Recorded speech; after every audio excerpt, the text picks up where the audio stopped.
This founder is transforming African social dance into a wellness experience that is rooted in culture, connection, and community impact. Now, the question is, will she walk away with $5,000 at the end? I don't know. You decide. My name is Cynthia Mwansa. My name is Wangari Moringa. And I'm Gary Barquette. And this is Open Invite.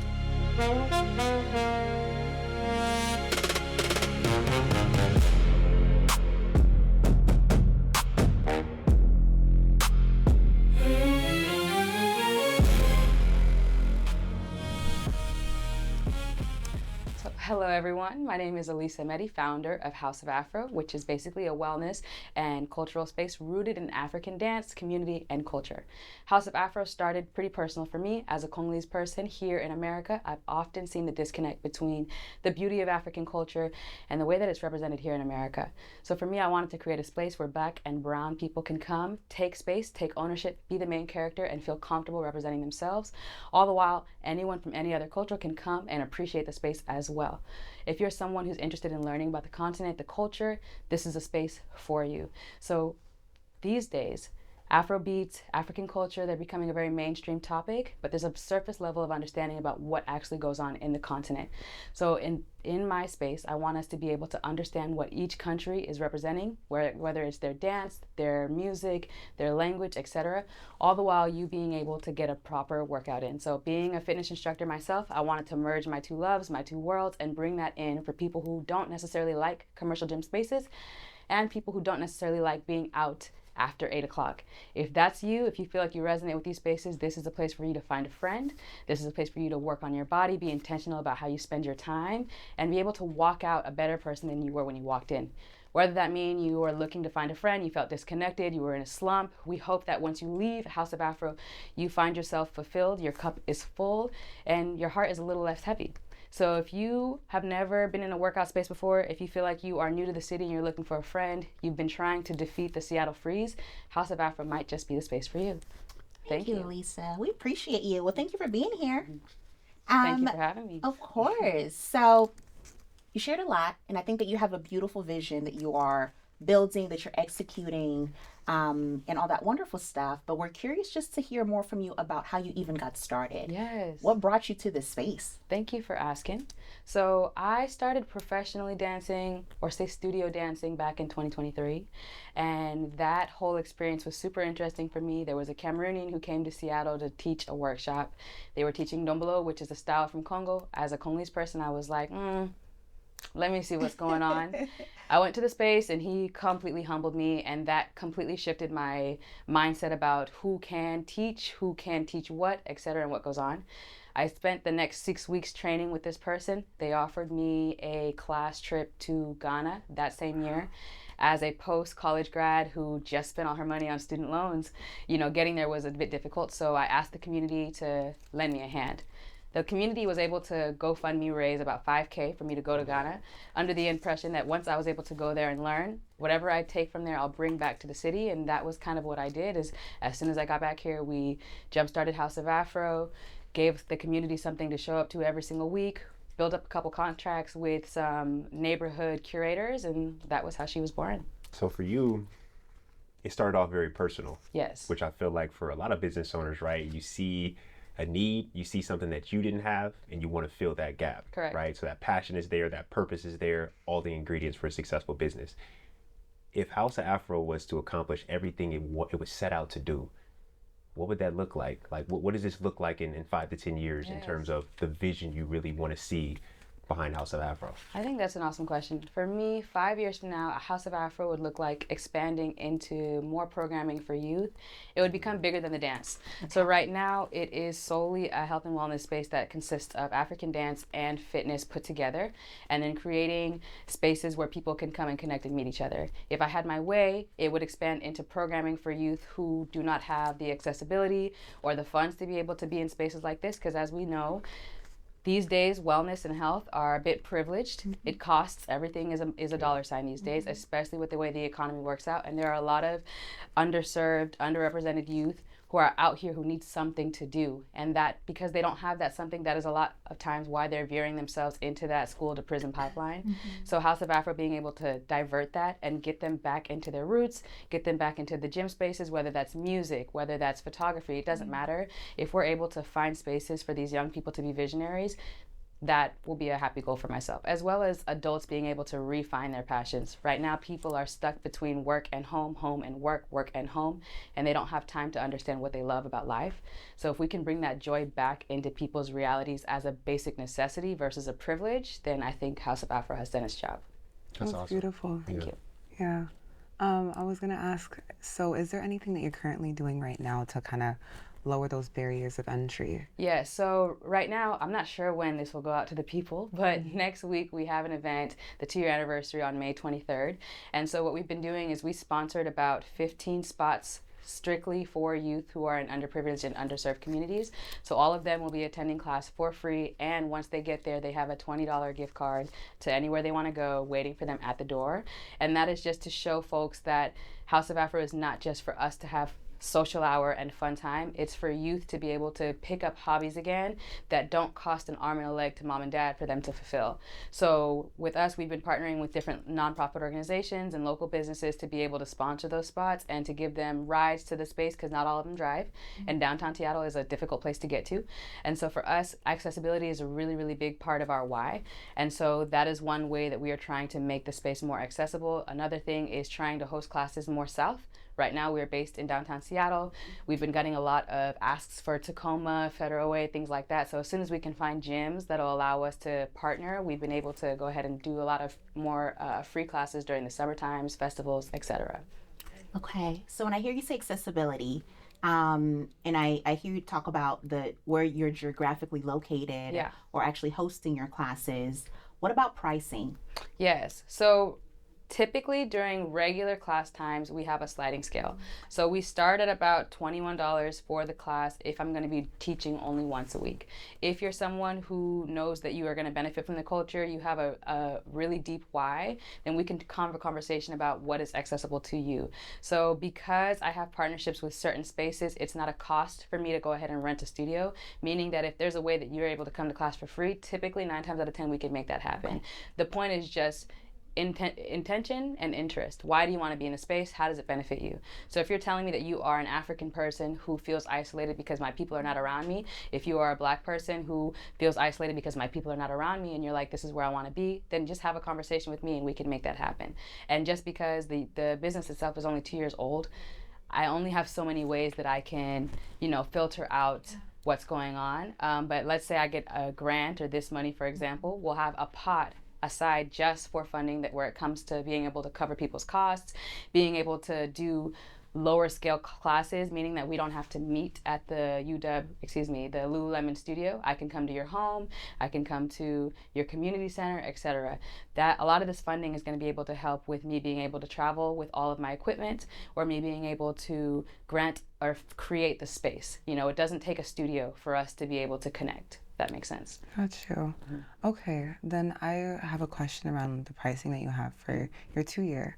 So I understand, facilities and stuff can cost, but you're saying that you got the space for free. Yes. And so I guess help us understand why the pricing is what it is. I know it's like 60 to 80 right now. So what does that come with, and why would somebody want to why is that something that somebody should pay to experience? That's a great question. Yeah. So the pricing did not start at this $60 to $80 rate. We actually started at $40. So, and we did that because, again, accessibility. We want to make sure that people are able to be in the space. That ticket, regardless of the 40 to 60, is going to come with you being able to be in a space with a live DJ. You're going to have a proper curated class by me. You're going to get a free inclusive brunch that day, mimosa or orange juice if that's what you decide to do, a photography center, a goodie bag, and a chance to meet about 10 to 15 vendors that are Black owned here in the city. So for me, those are a lot of different tiers that come with an event space all in one day that are given to the people for a lower price. We started at $40. We gave a buddy ticket that gave 2 people the price of 1 ticket. So each partner would have $40. And then the price goes up because I also have a thing about holding responsibility for ourselves as people of color. We are very bad at notating our time, meaning a month from now, I'm going to be booked off on this day. So we have this intuition of waiting until the last minute to decide I want to go somewhere. And so for me, I want us to be able to learn to schedule ourselves. So if I know that I'm going to be here on March 23rd or May 23rd, let me go ahead and get that early bird ticket because I've already decided that that's where I'm going to be. If I choose to wait until the last minute, that's totally fine. But yesterday's price is not today's price, respectfully. And so a lot of places, especially if they're going to be intentional, they are meant to be exclusive. So this is for us, by us, and that should be something of power. And if that's something of power, it should be given the respect that it deserves, the same way it would if you were trying to attend a Microsoft event, if you were attending a work event, if you were attending a scholarship, a UW event, etc. The same respect you give to their time, we should be able to give back to ourselves. So the pricing is just that we are now less than a week away from the event. If you still have not decided whether or not you want to go, that's totally fine. But just like Microsoft, just like Amazon and all these other big time places, that price doesn't change when you go to the door.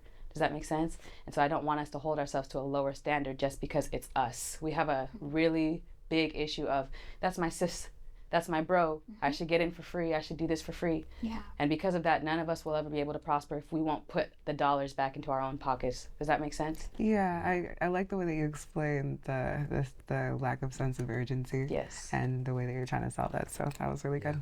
Very, very common thing in the event space. I'll say that. We deal with that too. Oh, we're a diverse networking group. Yeah, we know what that feels like. Shameless plug. Right. But No shade. I was thinking about the pricing, and I think that's a wonderful question and well answered too. Mm-hmm. And I think about who do you see as your competition, right? Ooh. Like what businesses out there where you're like, okay, I see some similarities, or how do you look at your competition? Gee, Who is that's your competition? awesome. Well, first, I think God gives all of us our different gifts.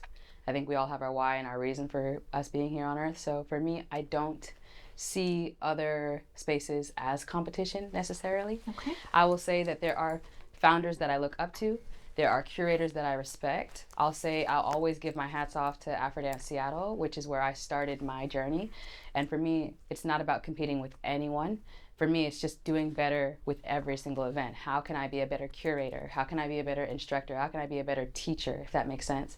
So I take a lot of the feedback that I get from the community. I take a lot of what I see my, let's call them mentors, and what they're doing in their spaces, and how can I take the beautiful parts of what they're doing and implement it in my own space, because I don't want us to get in the habit of competing with each other per se. There's a lot of crab pot mentality that also happens within the culture that keeps us behind, especially in African culture. And that's something that I'm really trying to dismantle, is that just because we all come from the continent does not mean we have to take all of our, let's call them traits, with us in the future. We don't have to bring that into the next generation. And I think African culture in general, it's so easy for us to, xenophobia is a thing. Competition is always a thing. This country is better than that country, etc. That's not my ministry at all. So for myself, I don't compete with anybody physical. I just want to make sure that I'm doing the best that I can to stay intentional, to pour back into the people, and to give thanks to those who started before me. There's that phrase of like, we walk so you can run. I'm a runner, I'm not gonna lie, I did not have to walk. People set me up very, very well. I'm very, very grateful for those who believed in me. My very, very first class, if you guys know who DJ Naram is, he sponsored like the entire thing. So I was able to put like 15 people in a room without having to make anybody pay for anything. I have another friend of mine, Ebenezer, who sponsored the space for me. So I had people who set me up really, really well. I had Kine, who did a consultation call before I even started about like what kind of traits she would teach, how her styles were, etc. So long as I'm giving back to the people who started before me, I'm pouring well into the people who are coming after me, and I'm staying intentional about the reason why I teach. I think that's the only competition, is like, okay, is God happy? Okay, cool. Is he still happy? Okay, cool. And that's it, if that makes sense. I want to share something with you. I think as a business owner, you always have competition. Okay. Yeah. And I hear what you're saying, because you're talking about a divine energy that I think comes even before you can think about competition in business. You know what I'm saying? And that's your channel that you're going to constantly tap into throughout your journey. But the reason I say that is because I want you to think big. I see what you're doing as something that can become really big and become mainstream if you so choose for it to be that way, and or if God guides you there, right? So I think of like a soul cycle, for instance, and the reason I say that is not just because of the fitness part itself. Fitness can come in many different forms, as you know. I think you're tapping into a fitness that hasn't really been tapped into in this region, right? And I think you're aware of that. But nonetheless, it's fitness, and there are other fitness programs out there that people sign up to, right? So whether you realize it or not, they are your competition, right? Because people are choosing like what I'm going to spend my money on per month. Am I going to spend $60 here, or I'm going to spend $60 to $80 here? I love that. So I want you to think about that, because again, I think you have the opportunity to make this really big. And I see like even like an Orange Theory or a step type fitnesses, you know, a lot of people do that type of stuff. And there's, to your point, a community around those places that I think you keep hitting on. And I think that's a part of your differentiator too. Thank you. So I just want you to think about that, because you got something special. I appreciate that. I think to that point, if we're looking through that lens, I think the difference between what I have going on and, let's say, Soul Cycles, Pilates, solid core, is because I am a professional dancer and I consistently go back to the continent to train. I'm bringing back an authentic version of Afro that cannot be mimicked, if that makes sense. So let's say Zumba, for example. There's an Afro playlist that comes already pre-curated for those classes. They have a specific set of choreo that they have to push out for their communities, which is awesome and fine. However, not every step that's being curated for the fact of targeting your glutes or your core is actually authentic to what's happening in that country's sound. Whereas in my space, if I'm in Ghana for this class, we are Azonto, Asopor, like the whole nine. Meaning that these are authentic styles that you can look up and go double check that this is what's actually going on in that country, and you can take it with you outside of the space. So I think the difference between myself and a typical fitness instructor is that instructor has wellness. They have their NASM cert, so do I, but they don't have necessarily the information or the sauce or the access that I do. And I'm privileged to have that. But that uniqueness of, if you really want to know what's happening back home, you can only find that, I can say confidently, here in my space. And at least in Seattle. I've seen a couple businesses in Calgary. I've seen them in Canada. I've seen them in Atlanta, like you said. But I have yet to see any space like that in Seattle. So I think that'll keep us set apart for now. Yeah. And you are in a unique region for what you're doing. Yes. Sure. With that, though, I'm curious about how people understand what you're doing. How are you bringing them into the vision so they can actually experience what you're creating? Yes. So social media is a really, really big tool right now in this day and age. I'm not going to lie to you. I have a pretty big following on Instagram and a decent one on TikTok. So I definitely use those as my number one and two targeting pillars to let people know what's happening in Seattle. I think Seattle's a very beautiful city because, like you said, we're a bit untapped in the market versus Atlanta or New York or LA that is overtly saturated with creators, creatives, and all of their ideas. And because we don't necessarily have that high pressure of we need to get booked, we're trying to all figure out who's going to be the one to put Seattle on the map. And so for myself, I definitely use my social media actively to let people know, like, hey, dance is a thing. These countries look like this. Oftentimes when I'm training or traveling, I will make a story or a movie, you can say, out of my experience so that I can, in a way, take you with me so you can understand what you might get a piece of when I come back home to teach, if that makes sense. Outside of that, we have our typical marketing, the email chains, word of mouth. I consistently go to different workout spaces. I go to solid cores a lot. I go to typical local gyms, and I will just come up to any stranger and be like, hey, like, you look like you work out. You know, tell me about yourself, and then we get to talking. And I might just invite you to my next class for free just because I want you to experience the space without any strings. And then if you decide to come back next time and pay, that's up to you. That makes sense. Do you have a team, or is it just you? Oh, wow, what a question. My next question. That was my next question too. I'll say yes and no. So unofficially, I have a really cool community of people who are always willing to help me whenever I need it. And so shout out to all of them. I think officially, not exactly so far. I'm still, you know, my assistant, my own manager, my marketing person, etc. And that can be a lot. I think as a Black woman and a firstborn to an immigrant mom, I have this tendency to look like I have everything together all the time and that I don't need help. We really, really sincerely do, especially now that the business has been growing. Like I said, the 2-year anniversary is happening this week, and because it's been getting attention globally, requests have been coming in, demands have been getting higher, and so we are actually on the lookout for a full team this coming summer to see how we can get the business aspect of everything under wraps, just because it's growing a bit faster than my eyes can see. But I do have hands on the ground who are always willing to help, and I try to make sure that I'm compensating everyone the best way that I can that makes them feel like their energy and their time is valued, if that makes sense. So I'm blessed to have people who care, but just solidifying roles is what we're working on right now. Yeah. I'm really proud of you, girl. Thank you. I'm really proud of you. I appreciate that. Yeah, we know each other personally, and we worked with one another over the years. Yes, I think you were also one of the first people I told about this before it even started, actually. Yeah, I think Wangari was probably one of my first calls about curating this space. So that's what I really love about my story, is that it didn't just come from me alone. There were many heads that I called for consultations, for ideas, for help. And Seattle is a very small place if we allow it to be. The point is for us not to be strangers. There's a lot of people who are like, I'm the only Black person I know. There's not a lot of Black people in the city, da da da da. And there are plenty of people who are working on series, who are letting people know, like, hey, this is going on in this city, this is going on. I want us to be able to feel like we can phone a friend when things are going on, and we don't have to outsource blind, So I thank you for bringing that up, and I think it's a beautiful thing to see, because it's now almost year 3 we're about to start. Come on. I appreciate it. I was going to say, with that being said, I just had to give you your little flowers, because you have been doing incredible. I've been tracking your journey for some time now. Thank you. With year 2 under wraps and going into year 3, going into year 3? Yeah. Crazy. This is crazy. Because Brima, I think, was born at the same time. Around the same time. Yes. Crazy. I was going to say, what does that look like? What does year 3 look like? I know that you've been doing it a certain way.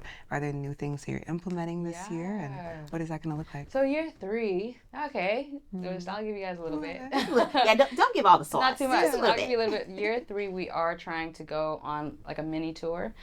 People have been requesting House of Afro in a lot of different cities. And I've been quietly traveling to these places to see if we can secure partnerships with their facilities. I'll say one that we do have coming up is House of Afro will be in Portland in June for Catching Sunsets, if you guys have ever heard of that event. Shout out to DJ Solo. I don't know when this is coming out, but come find us on June 20th. It's an absolutely free event, and so that'll be one of the first stops of, let's call it a tour. But our goal is to be able to touch 6 cities before the end of 2027, just to expand our reach when it comes to House of Afro. So that's one of the things we're working on for year 3. That's really dope. Is there anything in the programming itself that's going to be different?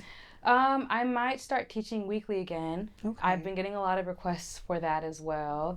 I did that when I first started, and it burnt me out really, really bad, just because I couldn't figure out how to manage that and my corporate work, because I still do have a corporate job. But I think I have found a way to be able to make it accessible for both the students and myself. So we can start seeing weekly classes back on the calendar. Just stay tuned. Now, you are on Open Invite for a reason, right? Yes. Of course, for the visibility for the work that you're doing. But ultimately, we do have a $5,000 prize that is attached to this entire dynamic.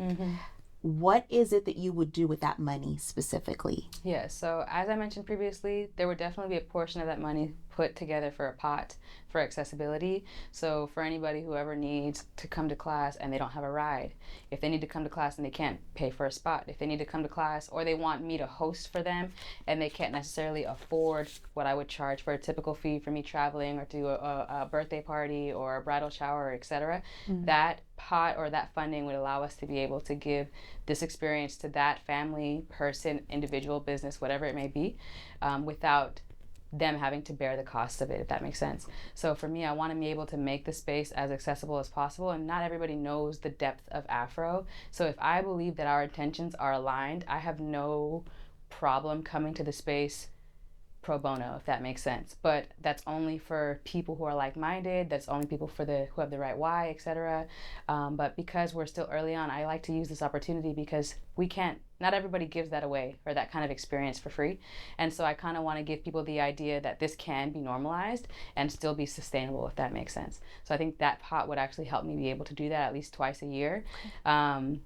Yeah.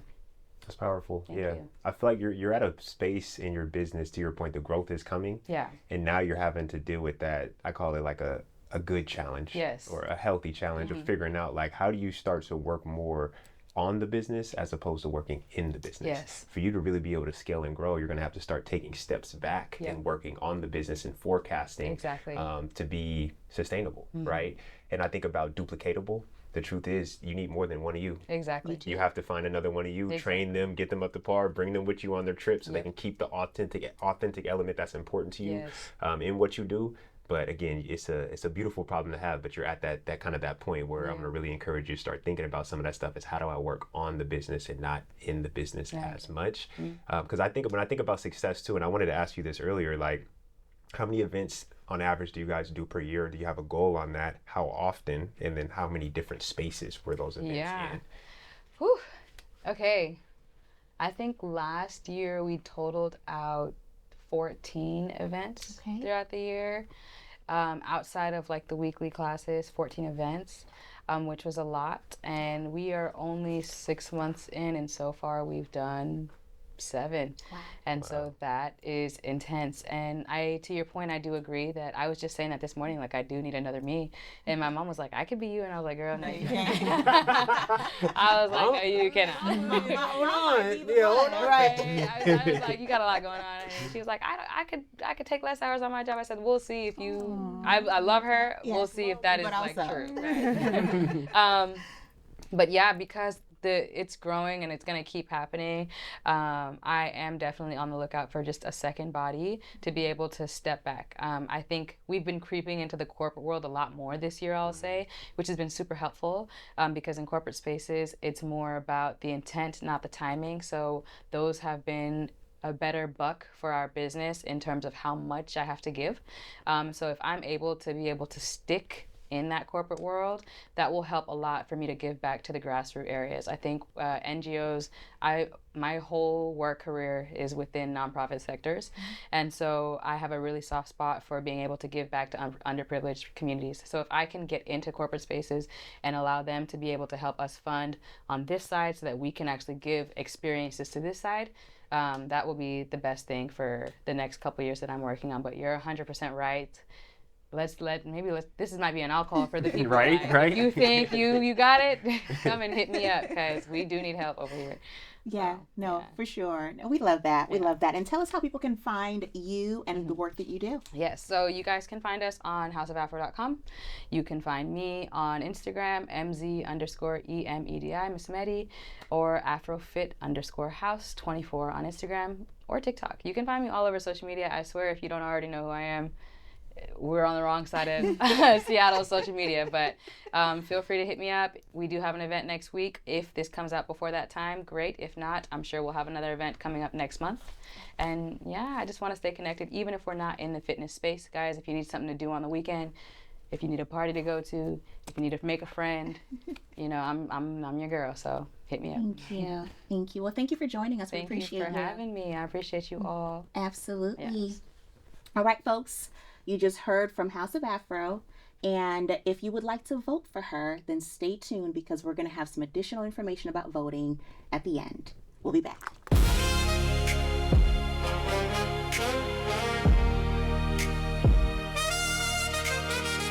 Welcome back to Open Invite. You just heard from House of Afro, and now we're going to dive into that pitch. So, co-hosts, what do you think? She killed it. She killed it. She's just one of those people where I think she has such a good concept. It's her essence, too. And then the energy behind it, the story behind it, and everything she's saying is true. I mean, we have a huge African population in Seattle, and not just that, because we know it goes beyond that, but nonetheless, like, what she's doing is needed in the area.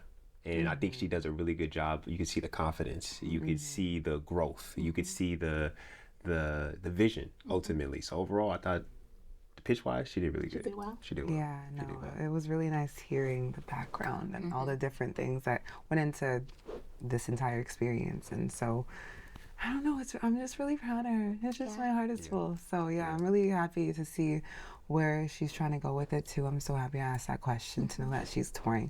She has not put that out at all. Like, I don't know if this is like something that's It's gonna be okay. the first. Yeah. Little snippet. Yeah, just like to see how it works out and then maybe post the content thereafter. But yeah, it's really dope. I'm excited to see where this goes for her. Okay. Yeah. Y'all are being a little soft. Well, that's just the intro. Okay, because I'm like, I'm looking at my I was little gonna notes say, here. so let me throw something, and then I go think you ahead. might even be able to play off of this a little bit. But one thing I'm noticing with a lot of our early founders is like the lack of the business lens. You know what I'm saying? And being able to see things from that business lens early on.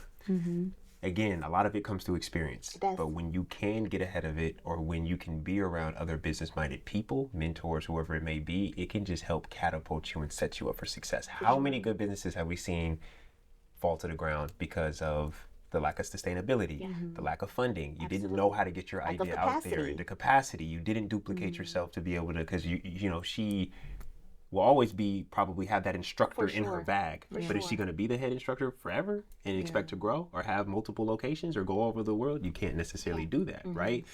So that's the thing I noticed just with a lot of our newer business owners, and what I notice here as well is just the not even when I asked the question about competition, right? She was like, and I had a feeling she might answer it this way. Actually, I was just like, and that's kind of why I asked the question too. And she was like, well, I don't have company. And I'm like, yes, you do. And you have to think of it that way, because it changes the way you approach things and see things, and also the vision. Like, again, she should be thinking big. Yeah, she might be in somewhat of a category of her own, but again, fitness is it's kind of an oversaturated place, especially when we're talking about Seattle. We're very health conscious people. There's a lot of people that are already plugged in to their fitness things and what that looks like for them in Washington State. How are you going to get them to pull away from that and invest in what you're doing, right? So that's a part. That was a part of some of the things I saw. Okay, no, I agree. Because I was going to say, y'all are being a little soft, because yes, I think that what she did really well was she gave us a great overview, of what it is that she's creating, right? She gave us insight into this is what to expect if you come to one of our experiences, right? This is what you're going to walk away from if you come to one of our experiences. These are the areas where we need support. So she was really good about giving us context into those specific areas. However, for me, going back to the vision, the long-term vision, I think that it is really important for early stage founders. And I'm saying this because this is the space that I'm into, right? Yes. It's still really important to research the market that you're in. Who is out here who is doing something similar? What are they doing that they're doing really well? What can I pull from their successes? So I don't have to go through that journey and have to learn the hard way. Stumble when somebody else has already stumbled. So you don't have to. You know what I mean? Yeah. So that's that one thing that I can say. The other piece too is thinking about the long-term vision for where this is going. She shared that, she wants this to actually become something that is serving youth and serving other populations in various capacities, right? So this is essentially a vehicle to that next step. Yeah. With that, what steps are currently in the works for this to become that vehicle that is actually moving, right? Is this vehicle actually serviced? What is it that's missing? Do you have the right tires? Do you have the right, so there's certain pieces to really consider when it comes to, if this is the foundational seed for this next step, what are the components needed to cultivate this seed to become that next thing? Yeah. I think that's the piece that was missing for me. Yeah. You know what I think of too is like, speaking of vehicle, before driving to Portland, right, I would what I would love to see from her is like the residency aspect of like, how can I build consistency here before I start touring, right? Now, I like the idea of planting seeds in other cities. I'm going there, I'm building relationships, doing a one-off event. That's how you essentially create that bridge for you to walk back over when that time comes. I like that, and I think that will pay off in the long run. But I would love to see her continue to solidify her name and become a household name here first. For sure. Because when you think about fitness places or anything that community centered around, a big part of it is the consistency and predictability. Can I come back to the same place week after week? When especially a lot of busy people that work a lot, we like predictability. I want to yeah, be we do. at this place at sure. this time. Class starts on this time. I can get in, I can get out, whatever it looks like. I can plan for it. I can schedule it. I can go on my app and schedule my class. That's real easy. You know, like convenience factor. I would love to see her step into the idea of having that those regular classes, because she even mentioned that once a week started to become overwhelming. Absolutely. Right? Once a week. Right? Because she has a full-time job, is doing this, and I'm sure there are other aspects, there are other hats that she's wearing as well on top of all of these things. And I think that's where my soft spot came from with her, because I know her. Right? Yeah. And I'm just like, when she, You see, because I'm like, I hear her, but also I'm like, when she had that conversation with me all them years ago, like it was just a conversation. She was, she hadn't reached out to anybody. It was a concept, and then next thing I know, boom. I'm like, when she sets her mind to something, she does it. Do it. When she said she was talking about this morning, she's like, I was just thinking about that this morning. I do need another me. She does. She's gonna go looking for one. And she was gonna doing find it. her. I was like, somebody will find her. If I something- met her. yes, Right, agreed. for sure. I need more than one. So I'm saying, because I'm like, if she's done this by herself thus far, can you imagine? Yeah. When she has 1, 2, 3 other people on her team. For sure. So I'm just like, yes, okay, establish yourself, right? Do you have a weekly, whatever, you know, when she builds her team and she has the capacity to be able to delegate that, right? But also, there's no harm in traveling. Like, she's bringing the experience into different cities. That's diversification. That's being able to show what we're doing out here in Seattle. People, that's eyes on our city. That's eyes on what the hell we got going on out here. So what I'm saying is, I think the fact that she's traveling is a great thing, because that also is exposure. That's an opportunity for investment. That's an opportunity for her next opportunity. So I think that there's no harm in doing that, especially the way that she's going about it. She's just going to Portland. Portland is I right don't down see the this street. harm. I hope I didn't come across as if I was saying it You was said, harmful. you wanted Because to, you when I said that said- you wanted her to establish herself before she traveled. I think two things can be true at the same time. I think yes and, right? Absolutely. Travel. Make sure that you're bringing visibility to what you're doing. Build your network, build your portfolio, right? Because if we want this to be replicated in other spaces, travel. You know what I mean? With that, and also make sure that your roots are planted where you are, right? Are your roots really set in stone so you know what to anticipate as you're going to those other spaces? Because every region carries something different. Every region will have different needs, right? Agreed. But if you have your roots in a specific place where you have a basic or a versus basic, a solidified understanding of these are the core functions of this specific service or this specific organization or this specific experience we're creating, great. Regardless of where I go, this core will remain, and I can adjust depending on where it is I'm going to be located. I agree with that, by the way. And I guess my question to you guys is, because now that I'm curious, so what does it look like to have roots planted? What does that look like to truly be established in your community? The way I see it in terms of context of this discussion, it goes hand in hand with like business model. Okay. Do you understand how to replicate what you're doing, do it consistently, produce income, build the community, accomplish the goals that you're saying you want to do, and then be able to do that again in a different city, right? For instance, she goes to Portland, the event goes great. Right. Amen. Absolutely. It will go great. No, it will go She great, will get for sure. attention. People will want to know. They're going to have a bunch of Portlandians saying, hey, when are you doing that again here? Yeah, when are you coming back? Yeah. And then there might be the head scratch of like, well, I'm only one person. I'm still, I'll let you know when, Yeah. right? And that's missed opportunity. Yeah. Because if you had a model that was already built, you can say, well, what I plan to do is bring this same model that I've solidified in Seattle, and I want to bring it here in Portland. So my game plan is X, Y, Z. So it's really just laying out the roadmap for what you see your business getting to or working towards. So I agree. I wasn't saying, the way I was trying to say it was, go to Portland, build relationships, build that bridge for you to be able to walk across, but don't take away from what you're doing here in the midst of that. You know what I'm saying? So you could do both, but what's the point? Like, what's the real goal of going to different cities if it's not growing or scaling your business? Is there a goal? You know what I'm saying? Like, what's the real purpose? All right, like, okay, I guess like you're saying the event that could have happened here is happening somewhere else. Is that kind of like you said taking away from the city? So I guess I wanted clarity on that. Yeah, potentially. Like, if you don't have the capacity Look to at me in the middle, like fight. Yeah. Because if you, this is my thought process. If you don't have the capacity to do one event per week here, then what's the real purpose to going to Portland? Okay. Visibility. That's the way I look at it, right? Visibility. Yeah.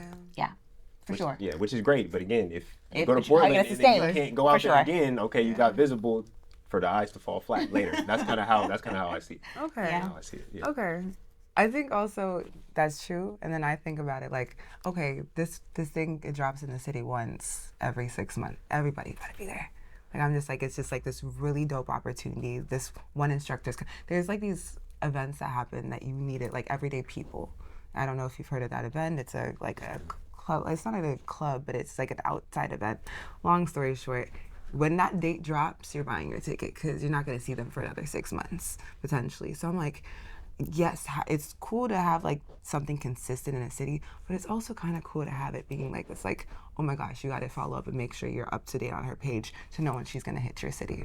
So I think both, and I think either way, yeah. That depends on what the goal is. That's true. What do you really want this business to be? Do you want it to be a traveling business, or do you want it to be something that's regular for people in your community? Yeah. You know, like, what's the goal, right? And that's really what it comes down to. So I'm just thinking about a sustainable business model. You're like, and that's a part of what I think about. Big picture, yeah. And I'll say this as we wrap up. You know, one of the things that I've learned in my own personal journey of entrepreneurship is my vision evolves and changes and evolves As you walk and through changes. the journey. It evolves and changes. True. So with that, I think that a positive that we can wrap this up with is at least we see evidence of implementation, right? She is having these ideas, she is doing the work to execute, and she is trying and she's doing. There are going to be many things that she learns along the way, and where she ends up will probably be very different from where she is today. You know, but it's gonna have to take her taking those steps and learning and evolving and learning again. Agreed. Yeah. Agreed. Yeah. Okay. All right. Anything else? I just want to see what she said. It's more than just dance. Yeah, I'd love it is. to know what that looks like. Agreed. Agreed. Now she has an opportunity. For sure. I believe in what she's doing. Yeah. Yeah. Okay then. All right, folks. Well, there you have it. You heard her pitch and you heard our discussion, and now it is your turn. If you would like to vote for House of Afro to walk away with the $5,000, then go to imgmedianetwork.com, where you're going to find all the details on voting. And remember, voting is only open for 7 days after the episode drops. So get to it. All right, y'all. See you soon.